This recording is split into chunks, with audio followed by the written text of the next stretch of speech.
क्या अमेरिका और जर्मनी के बीच ट्रेड वॉर शुरू होने वाला है?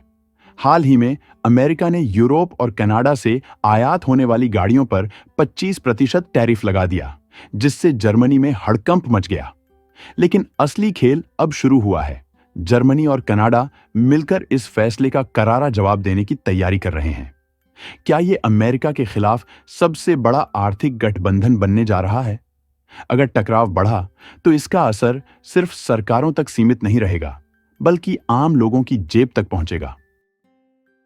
हनोवर के बड़े औद्योगिक व्यापार मेले में जर्मन चांसलर ओलाफ शोल्ज ने अमेरिका को सीधी चुनौती दी।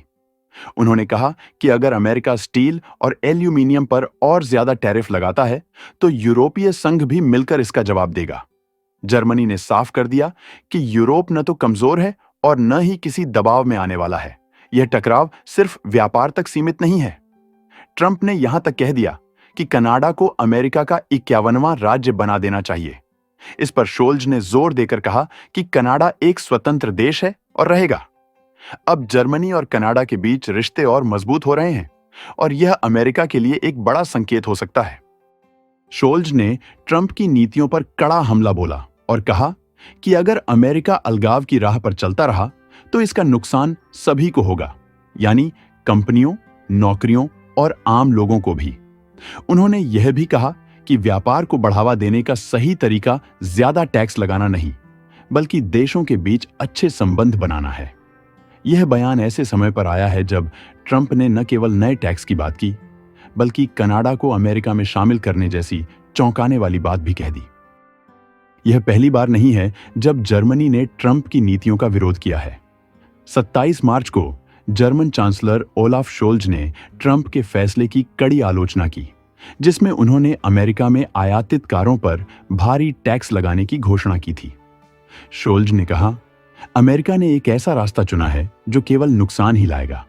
अधिक टैक्स और अलगाव से किसी को फायदा नहीं होगा, बल्कि यह सभी की अर्थव्यवस्था को नुकसान पहुंचाएगा। शोल्ज ने यह भी दोहराया कि जर्मनी और यूरोपीय संघ मुक्त व्यापार की रक्षा करने के लिए पूरी तरह प्रतिबद्ध हैं, क्योंकि यही उनकी आर्थिक मजबूती का आधार है। उनका मानना है कि व्यापारिक रिश्तों को सुधारने और अर्थव्यवस्था को आगे बढ़ाने के लिए देशों को आपसी सहयोग करना चाहिए, न कि एक दूसरे के खिलाफ टैरिफ लगाकर व्यापार युद्ध छेड़ना चाहिए। हाल के वैश्विक व्यापार तनावों और आर्थिक विविधता की जरूरत को देखते हुए कनाडा और जर्मनी अपने व्यापारिक संबंधों को मजबूत करने के लिए सक्रिय रूप से काम कर रहे हैं। दोनों देश नए अवसरों की तलाश में हैं, ताकि वे अमेरिकी बाजारों पर अपनी निर्भरता को कम कर सकें और अपनी अर्थव्यवस्थाओं को संतुलित रख सकें। एक बड़ा कदम यह है कि कनाडा 2025 में दुनिया के सबसे बड़े इंडस्ट्रियल टेक्नोलॉजी व्यापार मेले का आधिकारिक भागीदार देश होगा। यह मेला 31 मार्च से 4 अप्रैल 2025 तक आयोजित होगा और इसमें 250 से अधिक कनाडाई कंपनियों को अपने लेटेस्ट मैन्युफैक्चरिंग और तकनीकी समाधानों को वैश्विक मंच पर प्रस्तुत करने का अवसर मिलेगा। यह सहयोग दोनों देशों के मजबूत व्यापारिक रिश्तों को दर्शाता है और कनाडा की इको फ्रेंडली, डिजिटल और एडवांस्ड मैन्युफैक्चरिंग टेक्निक्स के प्रति प्रतिबद्धता को भी उजागर करता है। अमेरिकी राष्ट्रपति डोनाल्ड ट्रंप द्वारा आयातित वाहनों और अन्य उत्पादों पर टैरिफ बढ़ाने की धमकी के जवाब में कनाडा और जर्मनी अपने व्यापारिक संबंधों को और मजबूत करने में जुट गए हैं। कनाडा की कंपनियां यूरोपीय साझेदारों के साथ मिलकर नए व्यापारिक अवसरों की तलाश कर रही हैं और अमेरिकी बाजारों पर निर्भरता को कम करने के उपायों पर विचार कर रही हैं। जर्मनी के कनाडा में राजदूत चविन बेलमैन ने इस बात पर जोर दिया कि नई व्यापारिक रणनीतियों को अपनाकर दोनों देशों को अपने व्यापारिक हितों की सुरक्षा करनी होगी। कनाडा और जर्मनी के बीच व्यापार लगातार बढ़ रहा है। 2017 में लागू हुए कनाडा यूरोपीय संघ व्यापार समझौते (CETA) ने दोनों देशों के बीच कारोबार को आसान बना दिया है। इस समझौते के बाद टैक्स कम हुए और व्यापार के नए मौके मिले। 2022 में जब जर्मनी की संसद ने इसे मंजूरी दी तो यह रिश्ता और मजबूत हो गया। 2023 में कनाडा ने जर्मनी को $6.16 अरब का सामान बेचा, जिसमें $995 मिलियन का लौह अयस्क, $576 मिलियन का कच्चा पेट्रोलियम और $429 मिलियन की दवाइयां शामिल थीं। पिछले 5 सालों में कनाडा से जर्मनी को होने वाला व्यापार 6.36% की दर से बढ़ा है, जो दिखाता है कि दोनों देशों के व्यापारिक संबंध लगातार मजबूत हो रहे हैं। लेकिन यह रिश्ता सिर्फ व्यापार तक सीमित नहीं है। विज्ञान और तकनीक में भी कनाडा और जर्मनी लंबे समय से साथ काम कर रहे हैं। 1971 में हुए एक समझौते के बाद से 1000 से ज्यादा वैज्ञानिक और तकनीकी प्रोजेक्ट पूरे किए जा चुके हैं। इसके अलावा दोनों देशों ने हाइड्रोजन ऊर्जा को बढ़ावा देने के लिए एक समझौता किया है। इसका मकसद 2025 तक हाइड्रोजन का निर्यात शुरू करना है, जिससे साफ ऊर्जा को बढ़ावा मिलेगा और प्रदूषण कम होगा। हालांकि कनाडा को इस समय राजनीतिक चुनौतियों का भी सामना करना पड़ रहा है। दिसंबर 2024 से अमेरिकी राष्ट्रपति डोनाल्ड ट्रंप कई बार कह चुके हैं कि कनाडा को अमेरिका का 51वां राज्य बना देना चाहिए। इस बयान से कनाडा और अमेरिका के रिश्तों में तनाव बढ़ गया है। कनाडा ने साफ कर दिया है कि वह अपनी स्वतंत्रता और संप्रभुता से कोई समझौता नहीं करेगा। इसी वजह से अब कनाडा अमेरिका पर अपनी निर्भरता कम करके नए व्यापारिक साझेदार बनाने में जुटा है। कुल मिलाकर कनाडा और जर्मनी के बीच व्यापार, विज्ञान और ऊर्जा के क्षेत्र में सहयोग लगातार बढ़ रहा है।